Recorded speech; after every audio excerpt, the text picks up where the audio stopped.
표고버섯 이것과 같이 드시면 콩팥이 녹아내립니다.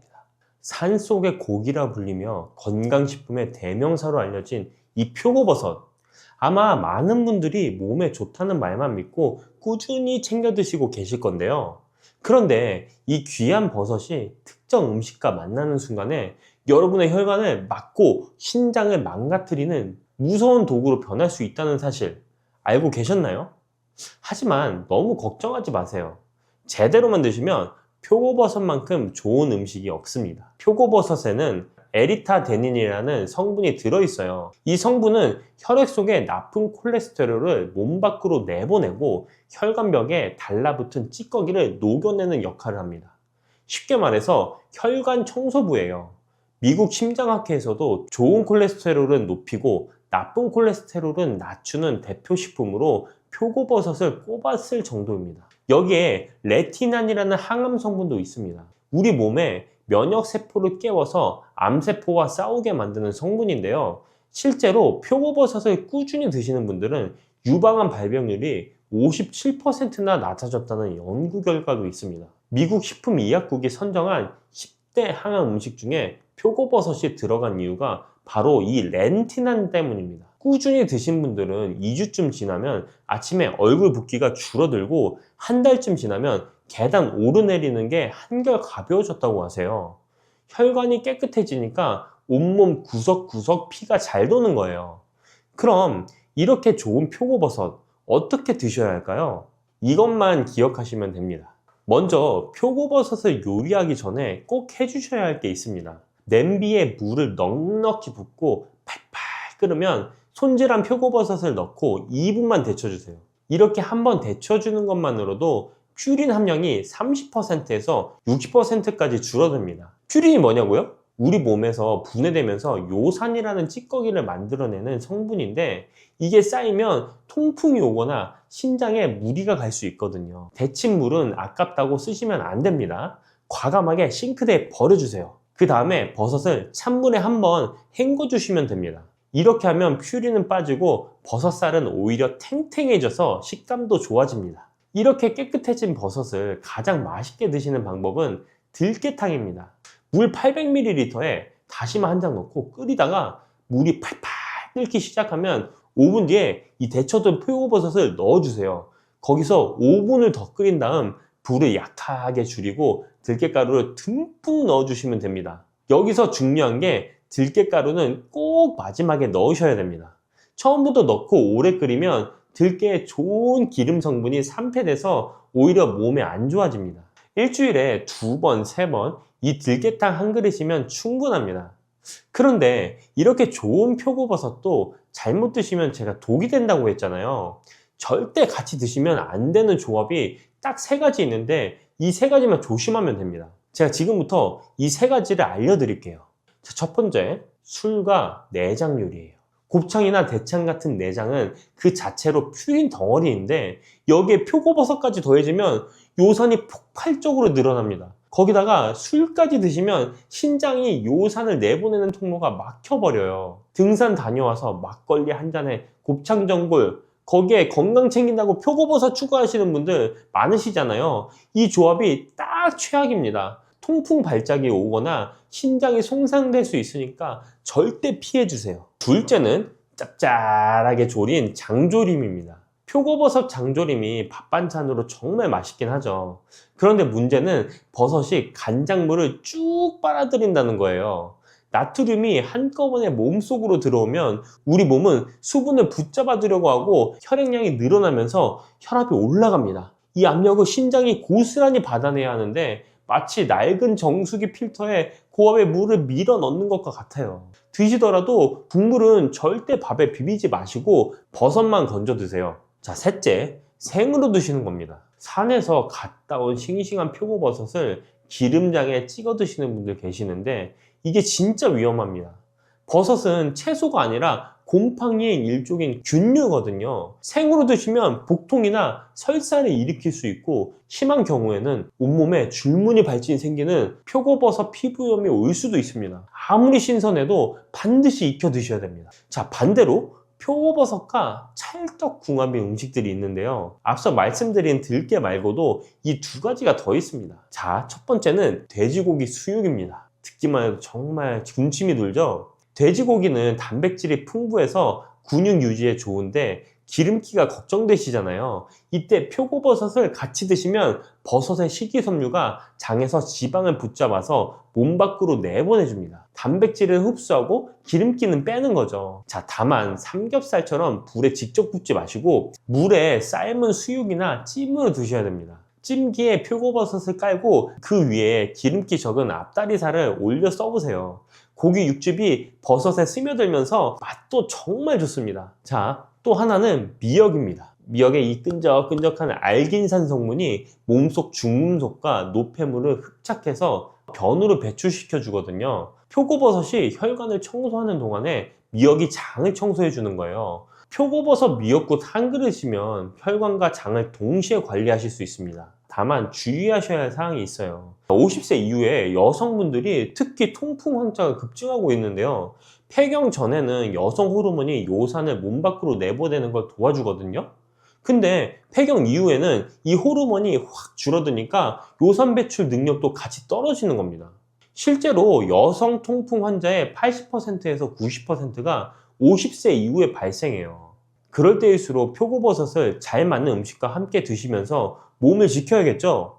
자, 제가 앞서 말씀드린 대로 데쳐서 퓨린을 빼고 들깨나 미역처럼 궁합 좋은 식재료와 함께 드시면 오히려 혈관 건강에 큰 도움이 된다고 말씀드렸어요. 다만 신장 기능이 많이 떨어지신 분들은 조금 더 신경 쓰셔야 됩니다. 표고버섯에는 칼륨도 들어있는데 신장이 안 좋으면 칼륨 배출이 잘 안 되시잖아요.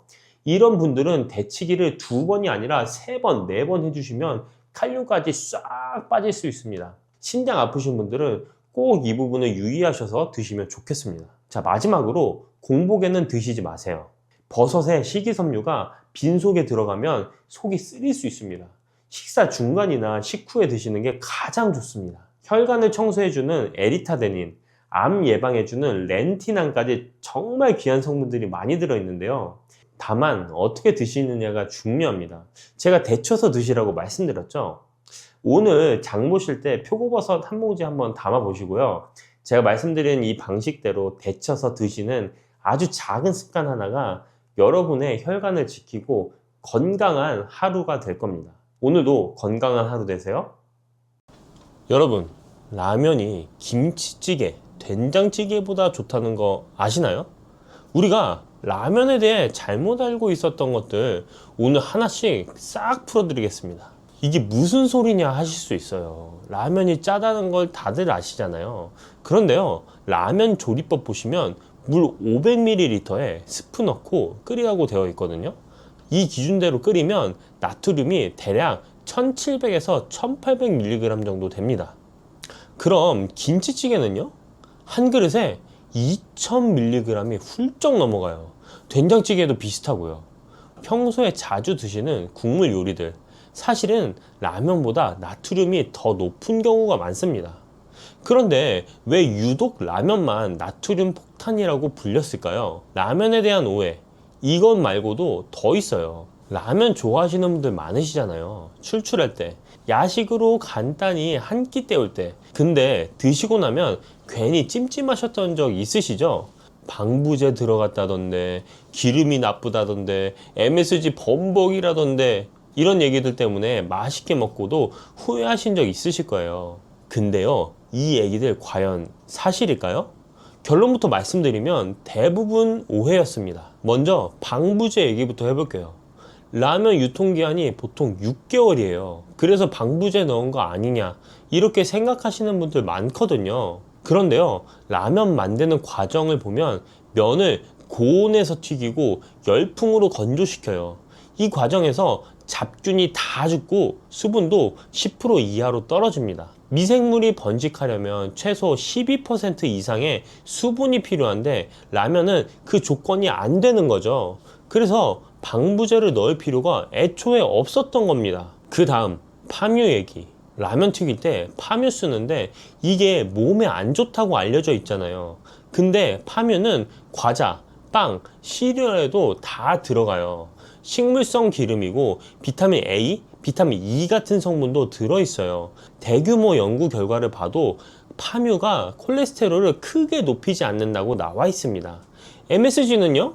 2006년부터 라면에 MSG 인위적으로 안 넣어요. 대신 마늘 같은 천연 향미료로 맛을 내고 있죠. 그럼 라면에 실제로 뭐가 들어있는지 한번 보겠습니다.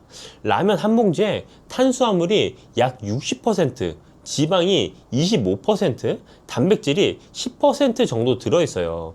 탄수화물 60%는 괜찮습니다. 한 끼 식사로 적당한 수준입니다. 근데 문제는 단백질이 좀 부족하고 비타민이나 식이섬유가 거의 없다는 건데요.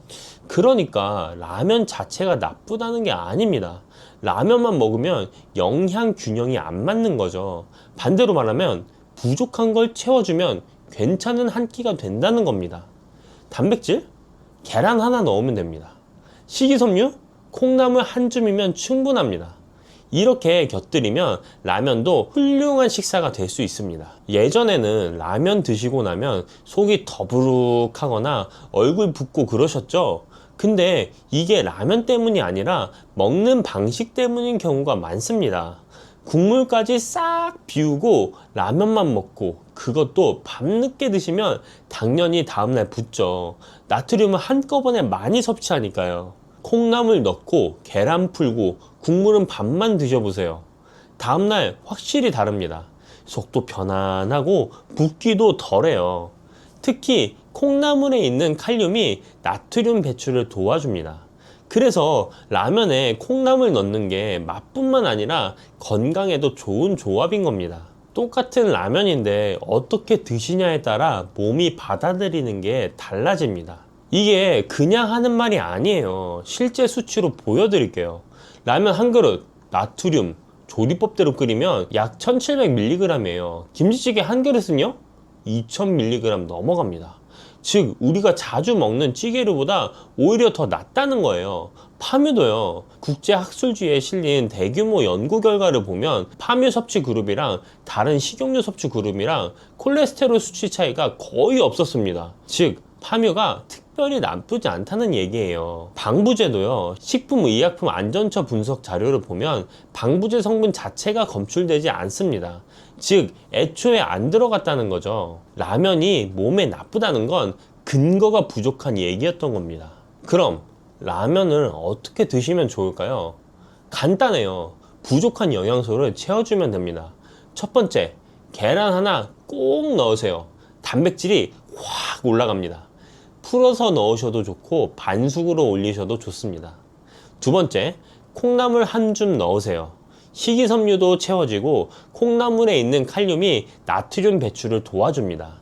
아삭한 식감도 살아서 맛도 더 좋아져요. 세 번째, 두부를 반모 넣어보세요. 단백질도 보충되고 국물 맛도 부드러워집니다. 그리고 요즘 유튜브에 난리난 라면 레시피 아시나요? 임성근 셰프의 오일라면이요.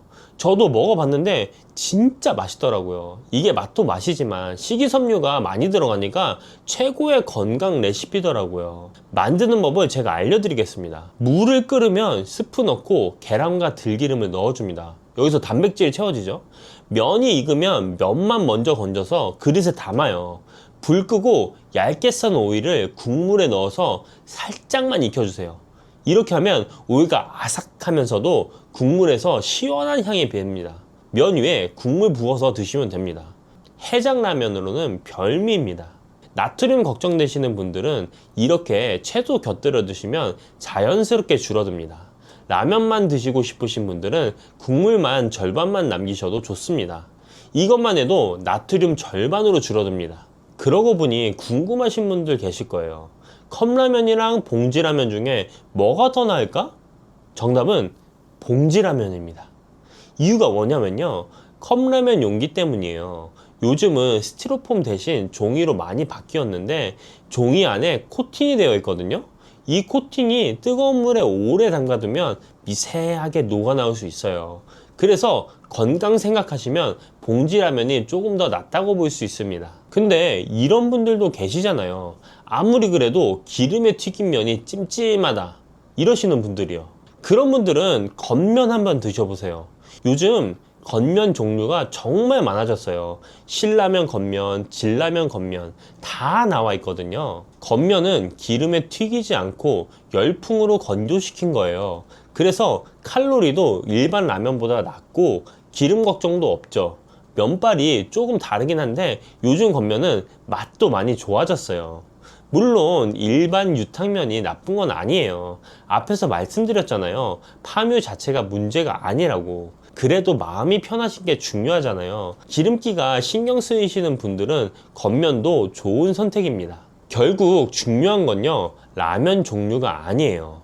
어떻게 드시느냐가 더 중요한 겁니다. 다만 한 가지 조심하실 게 있어요. 첫 번째, 신장이 안 좋으신 분들은 나트륨 배출이 잘 안 되세요. 이런 분들은 콩나물이나 시금치처럼 칼륨 많은 채소 꼭 곁들여 주세요. 나트륨 배출에 도움이 돼서 더 건강하게 드실 수 있습니다. 근데 신장병이 있으신 분들은 이런 시금치도 조심하셔야 됩니다. 두 번째, 라면 먹고 잘 체하고 속이 좀 약하신 분들은 두부나 계란을 같이 넣어 드세요. 속이 한결 편해지거든요. 자, 세 번째, 야식으로 드시고 다음날 얼굴 붓는 분들은 이건 나트륨 때문이거든요.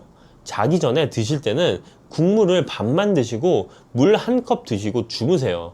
붓기가 확실히 줄어들 겁니다. 자, 그럼 정리해 드릴게요. 라면 생각보다 나쁘지 않습니다. 방부제 안 들어있고요. 파묘도 문제 없고요. MSG도 요즘 라면엔 안 넣습니다. 다만 라면만 먹으면 영양 균형이 안 맞아요. 그래서 계란과 콩나물, 두부 같은 거 곁들여 드시면 훌륭한 한 끼가 됩니다. 나트륨이 걱정되시면 국물만 반만 남기세요. 이것만 해도 충분합니다. 라면이 문제가 아니에요. 어떻게 드시느냐가 중요한 겁니다. 오늘 저녁 라면 끓이실 때 계란 하나, 콩나물 한 줌 넣어보세요. 맛도 좋고 몸도 편해지실 겁니다. 올해 1월 7일 미국 정부가 새로운 식단 지침을 발표했는데요. 거기에 미국 역사상 처음으로 김치가 이름을 올렸어요. 사우어크라우트, 요거트 같은 발효식품들 사이에 당당히 김치가 들어간 겁니다. 그것만이 아니에요. 이번 발표에서 미국 보건복지부 장관이 직접 나와서 이렇게 말했습니다. 우리 정부가 40년간 국민들에게 잘못된 정보를 줬다. 고기를 줄이라고 했던 것, 지방을 피하라고 했던 것, 이게 다 틀렸다는 거예요. 오히려 단백질을 더 먹어야 하고 특히 어르신들은 지금 드시는 양의 2배를 드셔야 한다고 권고했습니다. 우리가 평생을 들어왔던 상식이 한순간에 뒤집힌 건데요. 그래서 오늘은 이 내용을 하나하나 뜯어보면서 우리 어르신들은 어떻게 드셔야 하는지 구체적으로 말씀드리려고 합니다. 김치, 왜 미국이 인정했냐? 자, 먼저 김치 얘기부터 해볼게요. 미국 정부가 왜 갑자기 김치를 건강식품 목록에 올렸을까요? 그 이유는 장 건강 때문입니다. 요즘 의학계에서 가장 주목하는 게 마이크로바이옴이에요.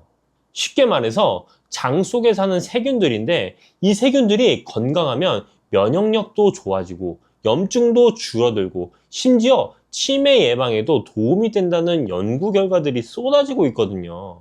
그런데 김치가 이 장 건강에 아주 좋습니다. 세계 김치 연구소 자료를 보면요. 김치 속 유산균 수가 발효 초기에는 그램당 10만 개 정도예요. 그런데 잘 익으면 그램당 1억 개 이상으로 늘어납니다. 1000배가 늘어난다는 거예요. 이 유산균들이 장에 들어가면 좋은 균을 늘려주고 나쁜 균은 억제해줍니다. 그래서 변비 있으신 분들이 김치 꾸준히 드시면 장이 편해지시는 걸 느끼실 수 있어요. 장이 편해지면 아침마다 속이 가볍고 외출도 한결 가벼워지죠. 근데 여기서 중요한 게 있어요. 김치라고 다 같은 김치가 아닙니다. 유산균 효과를 제대로 보시려면 익은 김치를 드셔야 돼요. 갓 담근 김치는 아직 유산균이 충분히 안 자랐어요. 일주일에서 열흘 정도 익힌 김치가 가장 좋습니다. 그리고 양 조절도 필요해요. 김치가 아무리 좋아도 많이 드시면 나트륨 때문에 문제가 될 수 있습니다. 전문가들은 한 번에 40g에서 60g 정도가 적당하다고 해요. 밥숟가락으로 2~3숟가락 정도입니다. 고혈압 있으신 분들은 특히 신경 쓰셔야 하는데요. 이런 분들은 김치 드실 때 칼륨이 풍부한 음식을 함께 드세요. 바나나, 김치, 감자, 토마토 같은 거요. 칼륨이 나트륨 배출을 도와주니까 김치의 좋은 점은 취하면서 나트륨 걱정은 줄일 수 있습니다. 김치찌개보다는 그냥 김치로 드시는 게 낫고요. 찌개로 끓이면 국물까지 드시게 되니까 나트륨 섭취가 확 늘어나거든요. 이번엔 지침에서 가장 크게 바뀐 부분을 말씀드릴게요. 바로 단백질입니다. 미국 정부가 단백질 권장량을 거의 2배로 올렸어요. 기존에는 체중 1kg당 0.8g이 있었는데 이번에 1.2g에서 1.6g으로 늘린 겁니다. 60kg 어르신 기준으로 하면요. 예전에는 하루에 48g 정도면 되는데 이제는 72g에서 96g까지 드셔야 한다는 얘기예요. 단백질 왜 2배로 늘렸을까요? 나이가 들면 같은 양의 단백질을 먹어도 근육으로 만들어지는 효율이 떨어집니다. 젊었을 때는 고기 한 점이 바로 근육이 됐는데 나이 들면 같은 고기 한 점을 먹어도 근육이 되는 양이 줄어드는 거예요. 그래서 더 많이 드셔야 예전만큼 근육을 유지할 수 있습니다. 근육이 왜 중요하냐고요? 우리나라 65세 이상 어르신 중 절반 가까이가 근감소증 위험군이라는 조사 결과가 있어요. 근감소증은 말 그대로 근육이 줄어드는 겁니다. 근육이 줄면 힘이 빠지고 힘이 빠지면 잘 넘어지고 넘어지면 뼈가 부러지고 뼈가 부러지면 누워 계시는 시간이 길어지죠. 한번 누우시면 근육이 더 빠르게 빠져요. 그러면 더 힘이 없어지고 더 움직이기 싫어지고 결국 일상생활 자체가 어려워지는 악순환이 시작됩니다. 그래서 단백질을 꼭 챙겨 드셔야 돼요. 구체적으로 어떻게 드시면 되냐면요. 하루 3끼로 나눠서 드세요. 한 끼에 몰아서 드시면 흡수가 잘 안 됩니다. 아침에는 계란 2개와 두부 반모 정도 드시면 약 20g이에요. 점심에는 생선 한 토막이나 닭고기 100g 정도 드시면 또 20g 넘게 됩니다. 저녁에는 소고기나 돼지고기 한 줌 정도 드시면 되고요. 여기서 중요한 팁 하나 알려드릴게요. 단백질은 밥보다 먼저 드세요. 밥을 먼저 드시면 배가 불러서 고기나 생선을 덜 드시게 되거든요. 반찬을 먼저 드시고 그 다음에 밥을 드시는 습관을 들이시면 자연스럽게 단백질 섭취가 늘어납니다. 자, 여기서 많은 분들이 궁금해하실 부분이 있어요. 그러면 고기 많이 먹어도 되는 거야?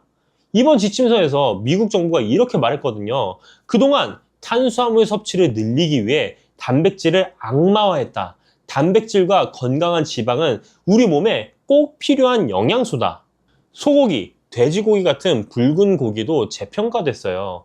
예전에는 심장병 원인이라고 해서 제한받았었는데 이제 전면 허용된 겁니다.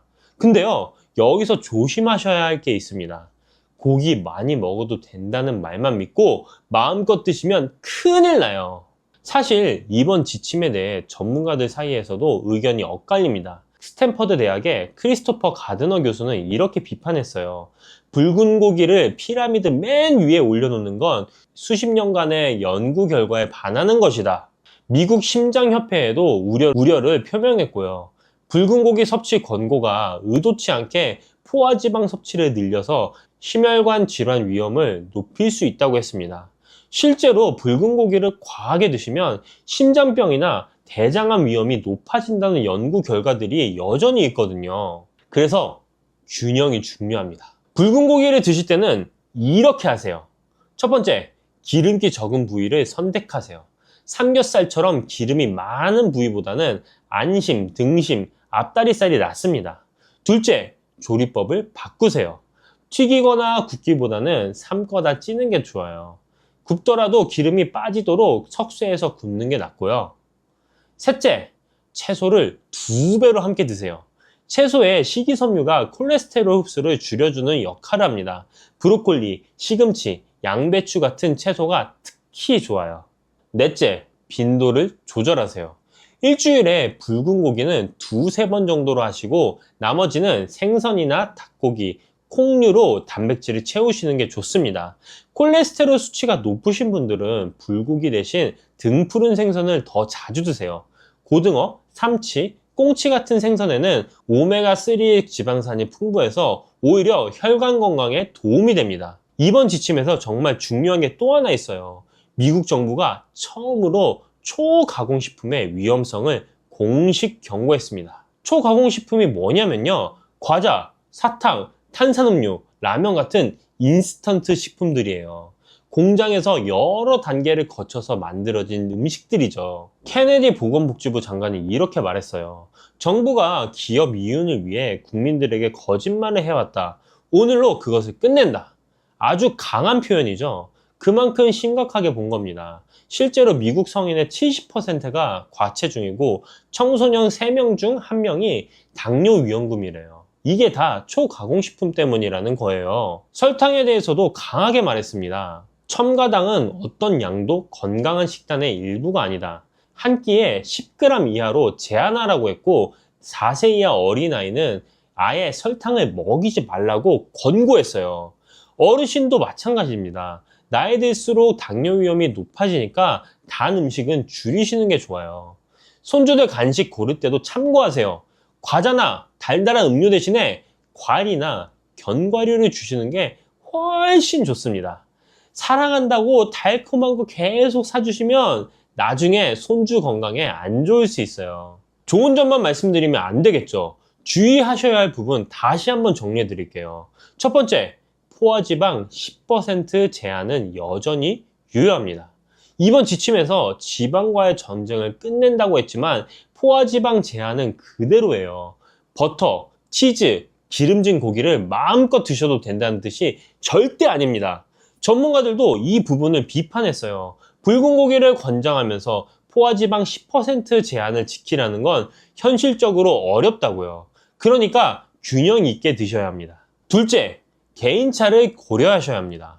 모든 음식이 모든 분께 똑같이 좋은 건 아니에요. 신장 기능이 약하신 분들은 단백질을 갑자기 많이 늘리시면 부담이 될 수 있어요. 이런 분들은 단백질을 늘리실 때 수분 섭취도 함께 늘려주시고 두부나 콩류 같은 식물성 단백질 비중을 높이시는 게 좋습니다. 셋째, 김치 나트륨을 주의하세요.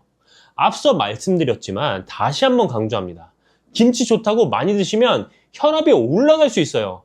한 번에 2~3숟가락 정도 칼륨이 많은 음식과 함께 드세요. 미국 정부가 40년 만에 식단 지침을 대폭 바꿨습니다. 핵심은 4가지예요. 첫 번째, 김치를 꾸준히 드세요. 하지만 과하게 드시면 안 됩니다. 미국이 공식 인정한 건강식품입니다. 익은 김치로 한 번에 2~3숟가락 정도가 적당합니다. 둘째, 단백질을 더 많이 드세요. 매 끼니 계란, 두부, 생선, 고기를 챙기시고 밥보다 반찬을 먼저 드세요. 셋째, 붉은 고기는 적당히 드세요. 재평가됐다고 해서 무작정 많이 드시면 안 됩니다. 채소와 함께 일주일에 2~3번 정도로 드세요. 네 번째, 초가공식품과 설탕을 줄이세요. 과자, 탄산음료, 인스턴트 식품 대신 자연 그대로의 음식을 드시는 게 기본입니다. 이번 지침의 핵심 메시지는 진짜 음식을 먹어라입니다. 영어로 eat real food라고 해요. 공장에서 만든 음식 대신에 자연에서 온 음식들, 가공된 음식 대신에 직접 요리한 음식을 드시는 거예요. 생각해보면 우리 어르신들이 어릴 때부터 드시던 그 밥상이 사실 가장 건강한 식단이었습니다. 된장찌개에 나물 반찬에 김치 넣고 고기나 생선 한 토막 올리던 그 밥상이에요. 미국이 이제야 깨달은 걸 우리는 이미 알고 계셨던 겁니다. 다만 한 가지만 더 신경 쓰세요. 단백질 조금 더 챙겨 드시는 거예요. 나이 들수록 근육이 중요하니까요. 오늘 저녁에 계란 하나 더 드시고 내일 점심에 생선 한 토막 더 올려보세요. 작은 변화가 큰 건강을 만듭니다. 네, 안녕하세요. 네. 처음 뵙는 분들이 꽤 많으신데 한번 네. 자기소개 한번 부탁드립니다. 네, 안녕하세요. 저는 귀를 통해 건강에 대해 소통하고 있는 17년차 약사 오예서라고 합니다. 와, 근데 약사님 귀를 하신다는 게 좀 약간 조금 놀라운데 네, 귀랑 그 건강 쪽이랑 좀 관련이 있나요? 네, 좀 낯설어 하시는 분도 계실 수 있는데요. 우리 인체 중에서 이제 귀는 우리 인체 전체의 그 상태를 반영할 수 있는 부분이거든요. 사실 손반사학이나 발반사학 들어보신 분들 많을 거예요. 그래서 손 지압을 한다거나 발 마사지, 발 지압을 한다거나 하는 경우 많이 봤는데, 뭐 귀도 마찬가지로 지압을 하면 좋다는 얘기 한번 들어보신 적 있으시잖아요. 귀는 우리 몸 전체에 해당하는 혈자리가 다 들어있기 때문에 조금 더 전체적인 우리 건강 상태를 반영한다고 볼 수 있습니다. 아, 그래요? 그 제가 듣기로는 귀에 이런 어느 특정한 부분을 만지면은 5년이 젊어진다는 얘기가 오, 있던데 네. 최소 5년입니다. 최소 5년이요? 네. 그게 진짜 가능한가요? 네. 사실은 저는 제가 얘라고 보여지거든요. 그러니까 제 예전 사진을 보면 한 5년 전, 7년 전 사진을 보면 지금보다 나이 들어 보여요. 근데 제가 한 7년 꾸준히 이열 테라피를 했는데 제가 올해 41거든요. 근데 다 팔자주름이 지었어요. 이렇게. 근데 저는 어떤가요? 아니, 그 아직 없지 않나요? 게 아예 안 믿겨지시는데요? 네. 아유, 감사합니다. 그럼 그게 어떤 원리로 그 팔자주름? 그런 네. 거 어떤 원리로 피게 되셨는지 그것도 한번 설명해 주시면 좋을 것 같아요. 네, 이열 테라피를 통해서 이런 팔자주름이 없어지거나 좀 동안형 얼굴이 되는 원리가 사실은 그냥 일반적인 성형 수술이나 시술 같은 원리랑 조금 다르거든요. 근데 이 원리는 우리 몸이, 우리 얼굴이 이렇게 처지게 되는 거는 사실은 이렇게 중력에 의해서 흘러내리는 거거든요. 그거는 이제 근막이라든지 신경이 약화되면서 나타나는 반응인데 그것을 다시 건강하게 돌려주면 이 얼굴이 리프팅 되는 그런 원리를 이용하는 겁니다.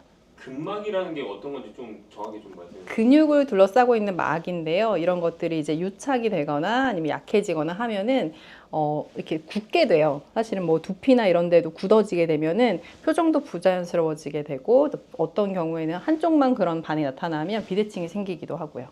아, 근데 이런 게 만약에 제가 듣기로 그 말씀은 얼굴에 있는 근육이 좀 이상이 생긴다는 건데 네. 이게 더 심해지면 좀 안면 근육 장애나 그런 게 네, 없을 그래서 구안화사라고 하는 그 한쪽만 마비되는 경우 있잖아요. 스트레스가 심한 분들이 그런 경우 생기거든요.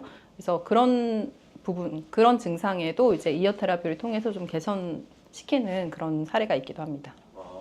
일단 첫 번째로 팔자주름이 펴지게 하는 그런 곳을 어떻게 하면 되는지 좀 설명해 주시면 좋을 것 같아요. 네, 네.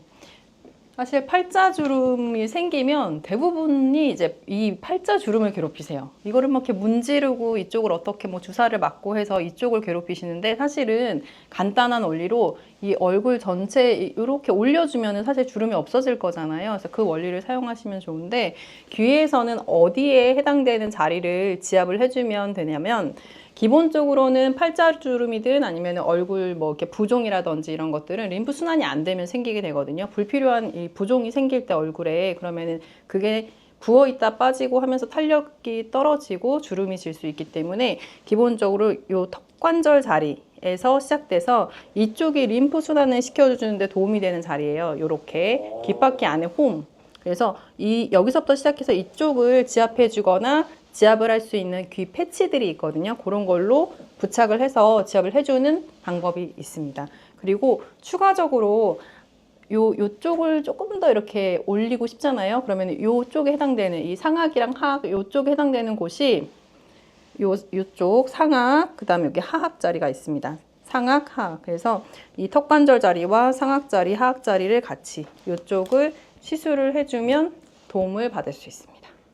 시술해준다는 게 눌러주신다는 건가요? 아니면 뭔가 붙여주신다는 건가요? 만약에 집에 재료가 없거나 도구가 없으면은 손으로 지압을 해주시는 것도 어느 정도 효과를 보실 수 있는데요.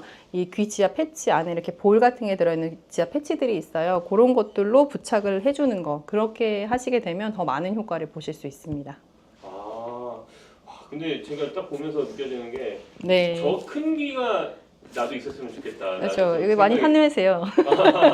그런 거 혹시 안 파시나요? 근데 요 혈자리들이 다 이제 한자로 되어 있어서 구매하셔도 사실 좀 사용하기는 번거로울 수 있는데 제가 기회 되면 한글로 된 귀 한번 만들어 보겠습니다. 혹시 괜찮으시면 제 귀도 한번 좀 진단해 오, 주실 수 네, 있을까요? 좋습니다. 그러면은 한번 이쪽으로 와보시겠어요? 네, 감사합니다. 근래에 들어서 그러신 거예요? 아니면 원래 붓기가 좀 있으셨어요? 원래부터 있었는데 네. 제가 그나마 좀 최근에 달리기를 좀 하면서 조금 네, 빠진 편이긴 해요. 맞아요. 달리기를 하게 되면은 근육의 움직임이 생기면서 림프 순환이 잘 되거든요. 피디님 귀를 보고서 이것 때문에 얼굴이 부으시고 좀 푸석푸석한 그 지점이 있거든요. 그거를 말씀드릴게요. 네. 네. 사실은 뭐 얼굴 자체의 문제라기보다는요. 이 귀에서 제가 큰 귀로 다시 한번 좀 말씀드리면은 네. 피디님 같은 경우에는 요 부분이 눌려 있으세요. 근데 여기가 어디냐면 이쪽이에요. 이 후두골 쪽. 후두골 쪽. 네, 그래서 평소에 좀 두통 느끼시지 않으셨어요?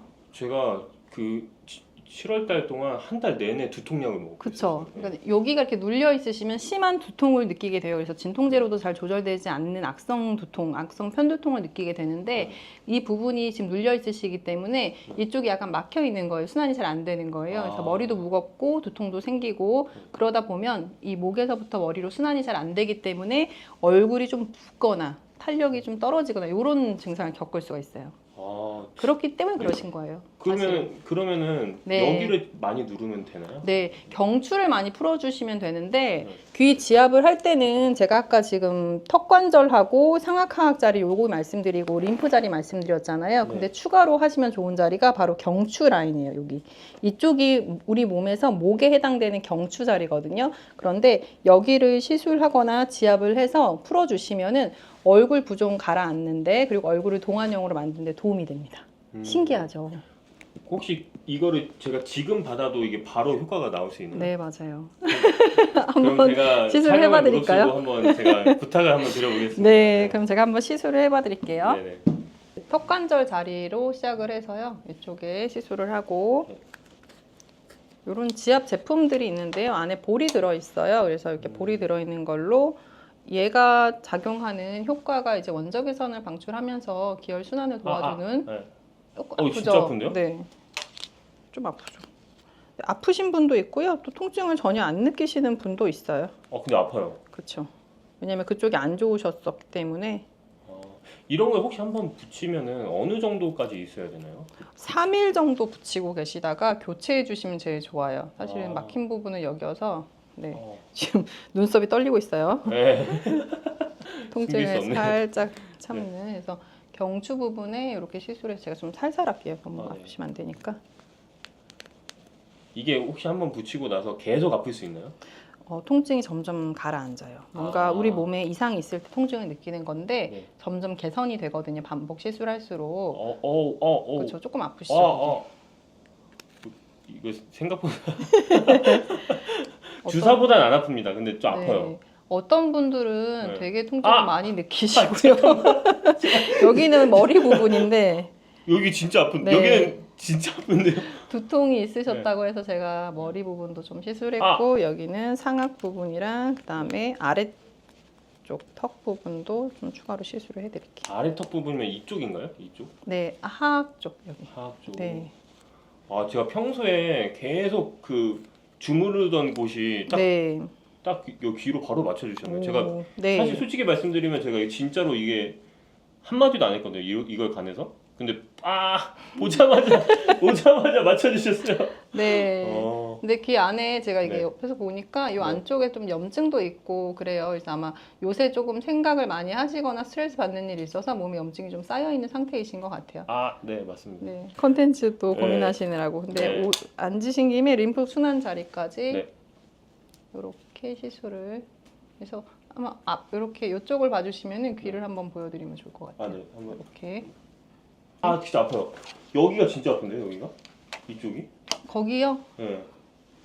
손목 여기는 이쪽 부분이에요. 제가 손목이 진짜 안 좋습니다. 네. 직업병이라서 네. 계속. 또 그쪽 부분이 반응이 또 있네요. 진짜 신기합니다, 이거.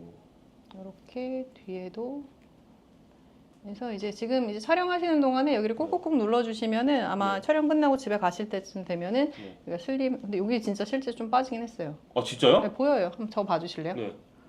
진짜다. 진짜요? 진짜 아니, 맞았어요? 진짜 근데 카메라 한번 정면을 보시고 나중에 확대해서 네. 얼굴 보시면은 눈꼬리도 여기 올라왔고 여기가 슬림해졌어요. 그럼 이게 불균형이 나면 안 되잖아요. 이거 반대쪽도 네, 해줄 수 있나요? 반대쪽은 제가 비용을 받고 해드리겠습니다. 알겠습니다. 제가 꼭 내서라도 반대쪽 하겠습니다. 네. 네. 어떻게 보자마자 그런 거를 다 아시게 되나요? 네, 이거 공부를 하면 누구나 이렇게 할 수 있어요. 그래서 제가 이제 수업도 진행을 하고 있는데요. 이제 클래스 들으러 오시는 분들은 간단하게 그냥 내가 셀프로 하고 싶다 이런 걸 배우고 싶다 하시는 분들은 지금 저희가 촬영을 하고 있는 공간에서 예열 테라피 원데이 클래스도 진행을 하고요. 조금 깊이 있게, 왜냐면은 피디님 같은 경우에는 단순히 미용 목적이 아니고 지금 후두골 쪽이 막혀 있으면서 이렇게 되면은 눈 시야도 좀 뿌얘지거든요. 눈도 피곤해지고 이런 질환과 관련된 부분은 어떻게 개선하면 좋은지 이런 것들을 공부하는 그런 수업도 따로 있습니다. 한남동 카페 골목입니다. 아, 한남동 주변에 안 사시는 분들이 많이 있을 수 있잖아요. 맞아요. 그런 분들도 좀 이런 정보를 많이 얻고 싶은데 그럴 땐 어떻게 하면 좋을까요? 아, 지금 이어 테라피가 궁금하신데 좀 정보를 얻고 싶은데 사실 인터넷에 검색해도 올바른 정보가 잘 나오지 않거든요. 그래서 이제 지금 고정 댓글 확인해 보시면은 제가 운영을 하고 있는 이제 이어 테라피 관련 그리고 건강 관련해서 질문 답변을 해드리는 단톡방 그 링크가 아마 있을 거예요. 그래서 그쪽으로 들어오셔가지고 평소에 궁금하셨던 내용들 질문을 올려주시면은 답변을 해드리도록 하겠습니다. 제가 땡겼던 부분이 있거든요. 이게 이쪽 네. 그 목 쪽인데 특히 그쪽이 계속 뭔가 그 리프팅되는 그런 느낌이 계속 들어요. 네, 시술 받으신 분들이 공통적으로 말씀하시는 반응이 뭐냐면 이쪽이 가벼워진 느낌이에요. 시야가 맑아졌어요. 눈이 좋아진 것 같아요. 그다음에 목 쪽이 아프던 게 편해졌어요. 이런 반응들 많이 하세요. 근데 사실은 여자분들은 마사지라든지 이런 거 에스테틱 다니시는 분들은 이런 경험 하셨을 거예요. 우리가 전신 마사지 같은 거 받고 나면 몸 엄청 가볍거든요. 그런데 한 2~3시간 시간을 투자해야 되고 또 비용도 비싸잖아요. 그런데 이제 귀를 지압하는 방식으로 얼굴 리프팅, 그다음에 뭐 팔자줌 이런 것들도 도움을 받으시면서 저렴한 가격에 짧은 시간에 이런 것들을 도움을 받으실 수 있는 장점이 있습니다. 제품 없이도 이곳에 자극을 하려면은 어떤 강도로 얼마나 하면 좋을지가 네. 궁금해요. 보통은 이제 강도라는 거는 좀 개인차가 있을 수가 있어요. 화면을 보시는 분들은 영상 보시면서 같이 따라해 보시면 좋을 것 같은데 귀를 이렇게 반을 이렇게 접어서 이렇게 눌러 보세요. 어떤 분들은 이렇게 했을 때 귀가 딱딱해서 잘 안 접혀지는 분들이 있으시거든요. 근데 또 어떤 분들은 말랑말랑해서 접어도 하나도 불편함이 없는 분들도 있어요. 그래서 내가 귀 상태가 어떤지에 따라서 그 강도를 결정해 주시면 되고요. 너무 아프지 않는 선에서 하시면서 점점점 그 강도를 올려주시면 나중에는 좀 편해지실 거예요. 꾸준히 하신 분들은 처음에 귀가 딱딱하고 아팠는데 지금은 전혀 안 그래요. 지금 말랑해졌어요 하면서 저한테 자랑을 하러 오시는 경우도 있거든요. 그래서 그렇게 해주시면 되고 지압하는 부위를 제가 큰 귀로 다시 한번 좀 보여드릴까요? 네. 동안형 얼굴을 만드는데 아마 여러분들 제일 관심 많으실 것 같아요. 사실은 뭐 어디 건강이 좋아진다 이런 거는 한두 번이고요. 결국은 얼굴 리프팅 되는 거에 제일 관심 많으신데 이 턱관절을 중심으로 해서 이쪽부터 이 경추로 올라가는 쪽 이쪽을 지압을 해주시고요. 이렇게 그다음에 이 부분이 안면부예요. 그래서 이 귓불 부분은 충분히 지압을 해주시고 그다음에 이쪽이 림프 부분이라고 말씀드렸잖아요. 림프 순환 부분 이쪽도 이렇게 지압을 해주시고 아까 처음에 말씀드렸던 것처럼 귀를 이렇게 반으로 접는 거 있잖아요. 접는 거 해주시는 게 좋고요. 여러분들은 아마 이제 영상에서 보신 적 있으실 것 같은데 왜 고무줄 여기다 끼워 놓으면은 얼굴 리프팅 된다는 그 영상 요새 많이 돌거든요. 그 원리도 귀를 지압하는 이 원리랑 크게 다르지 않습니다. 그런데 고무줄 이렇게 낀 채로 계속 밖에 다닐 수 없잖아요. 그런데 내 평소에 이렇게 지압을 해주거나 아니면 귀 패치를 붙여놓는 거는 내가 일상 중에서도 계속 할 수 있기 때문에 훨씬 더 편하게 접근할 수 있을 것 같습니다. 이렇게 거울 보면서 해야 될 수도 있는데 좀 주변 분들이 있으면 네. 서로 같이 맞아요. 자리에 붙여주면 너무 좋을 것 같아요. 네, 그래서 이제 뭐 클래스 배우러 오시는 분들 보면은 커플들 많이 오시고요. 자매분들, 그 다음에 엄마랑 딸이 와서 배우시는 경우도 많고요. 친구분들 오셔가지고 배워서 서로 해주시는 경우도 많으세요. 그러니까 맨손을 하시는 것도 알려주시고 제품을 사용하시는 것도 알려주셨잖아요. 귀 말고도 또 이런 좀 젊어지게 할 수 있는 비결이 또 있을까요? 여자분들은 사실은 대부분 많이 사용하고 계실 것 같은데요. 저도 지금 제 목에 이렇게 걸고 있어요. 이게 괄사거든요, 사실. 근데 저는 항상 갖고 다녀요. 그래서 발사가 뭔가요? 괄사는 여러 가지 형태로 만들어져 있는데요. 이제 지압을 할 때 사용하는 도구라고 생각하시면 편하실 것 같아요. 그래서 저는 이렇게 빛 형태로 되어 있는 괄사를 항상 이렇게 소지하고 이렇게 목걸이처럼 하고 다니는데요. 아침에 사실 출근길에 귀에는 항상 이렇게 붙여 놓고요. 출근길에 부종을 빼줍니다. 이렇게. 그래서 아마 뭐 얼굴 작아지는 마사지 법에서 이렇게 주먹 져가지고 얼굴만 이렇게 하는 것들을 영상으로 보셨을 텐데 그거를 하면 얼굴 부종은 빠지긴 하지만 단점이 피부가 늘어져요. 세게 하면 안 되거든요. 얼굴 피부를 세게 이렇게 문지르게 되면은 피부가 늘어지게 되기 때문에 지압점을 좀 정확하게 해서 이런 도구를 활용해 가지고 하시면 돼요. 근데 지금 제가 아까 지압할 때도 턱관절, 그 다음에 상악, 하악, 그 다음에 경추 이런 데를 말씀을 드렸잖아요. 똑같이 이걸 이용해서도 이렇게 턱 라인 이렇게 턱 밑을 쓸어서 귀 옆까지 이렇게. 근데 그거 쓰면은 제가 네. 궁금한 게 비처럼 생겼잖아요. 그게. 네, 이게 하면은 그 피부 이렇게 막 찢어지거나 그러지 않나요? 그러면 전혀 부드러워요, 생각보다. 그리고 세게 하지 않아도 돼요. 끝부분이 어떻게 마감이 돼서 그런가요? 여기가 뾰족하지 않아요. 일반 빛같이 이렇게 뾰족한 게 아니고요. 이제 뭉툭하게 되어 있어요. 다른 일반적인 모양보다 좋은지를 설명해 드릴 수 있는데요. 이게 처음째는 이렇게 턱 라인을 이렇게 쓸어주고, 그 다음에 요 교근을 풀어주는 거예요. 이렇게 교근을 풀어주시고, 턱 밑에 있는 이 살 때문에 좀 고민을 하시거든요. 그래서 요쪽을 쓸어서, 네, 이 밑으로 내려주시면 되고요. 이렇게. 그 다음에 측두근이 유착이 되면은 이것 때문에 얼굴 형태가 안 좋아지거든요. 그럴 때 이 측두근을 이렇게 풀어줍니다. 이렇게. 그래서 빗 모양일 때 이게 잘 풀리거든요. 그래서 이렇게 나눠서 옆머리를 풀어주면은 두통 개선에도 도움이 되고요. 이건 저희 자사몰 몰에서 판매를 하고 있습니다. 이건 달빛 조각이라는 건데요. 다른 괄사보다 이 성분 자체가 좀 특수한 성분으로 되어 있어서 항산화 효과가 있거든요. 좀 가볍게 쓰시면서도 좀 리프팅 효과라든지 이제 두통 개선 효과를 볼 수 있는 그런 제품입니다. 지금 괄사 마사지 그 도구 네. 있잖아요. 저희 채널에서만 하신다고 제가 들었어요. 채널 통해서 구매하신 분들은 제가 요거 들고 오시면은 사용하는 방법을 배울 수 있는 클래스를 열어드리고 같이 모여서 사용법을 배워보는 그런 무료인가요? 네, 무료로 해드리겠습니다. 아, 네. 잘 들으셨죠, 여러분? 네. 이거 무료로 구매하신 분들에게 1회 무료로 클래스권을 같이 드리도록 네. 하겠습니다. 예전에도 한번 클래스를 운영해 본 적이 있었는데 이거를 소개하려고 모였던 거는 아니었는데 그냥 목이 뭉쳐 있어서 목을 좀 풀어드리고 했더니 목이 이렇게 길어지신 거예요. 그래서 이거 뭐예요? 저도 주세요, 저도 주세요 해서 그때 참여하셨던 모든 분들이 구매해 가셨던 적이 있습니다. 와, 너무 솔깃한데요? 네. 이 쓰는 방법 한 번만 더 말씀해 주시게. 살짝 긁기만 하면 돼요. 네, 어떻게 사용해야 돼요? 많이 질문하시는데 불편한데 그냥 긁어주시면 돼요. 그래서 굉장히 편하거든요. 그래서 턱은 사실은 이렇게 해서 귀 앞으로 내려주시면 좋아요. 이렇게. 그다음에 여기 흉쇄 유돌근 있거든요. 여기서부터 흉골까지 이렇게 연결되어 있는데 거기 진짜 많이 뻐근합니다. 네, 여기 이렇게 풀어주면은 머리 쪽으로 혈류가 잘 가면서 시원한 느낌, 머리가 맑아지는 느낌이 들어요. 여기 측두근 풀어주고요. 사실은 이마주름 풀어주는 방법도 있거든요. 요쪽이 유착이 되면서 이마에 주름이 잘 생기게 되는데 요 앞머리 라인을 풀어주면 또 요 부분에 도움이 되고요. 사실은 얘도 팔자주름, 요 있는 부분, 여기 팔자주름 있는데도 여기가 덩어리져 있어서 뭉치면서 주름이 생기시는 경우가 있는데 요 부분은 요 끝으로 이렇게 풀어주시면 돼요. 이렇게 풀어주시면은 이쪽 팔자주름이 옅어져요. 근데 실제로 이거는 전후 사진은 이걸 사용하신 고객분이 본인 사진 찍어서 저한테 보내주셨어요. 자기 팔자주름이 사라졌는데 이거 맞는 거냐고. 원리가 그렇습니다. 여기 뭉쳐져 있으면 주름이 지는 거라 가지고요. 올려주고 풀어주고 하면은 옅어지게 됩니다. 강도는 그냥 살짝 쓸어내는 정도. 아프지 않아요. 아프지 않다고 느낄 정도로. 원래 괄사를 세게 써서 아프고 멍드는 경우가 있거든요. 근데 네. 그렇게 쓰시면은 근막이 다쳐요. 그래서 그렇게 안 쓰시고요. 그냥 머리 빗는 정도? 그냥 가볍게 쓸어주시면 돼요.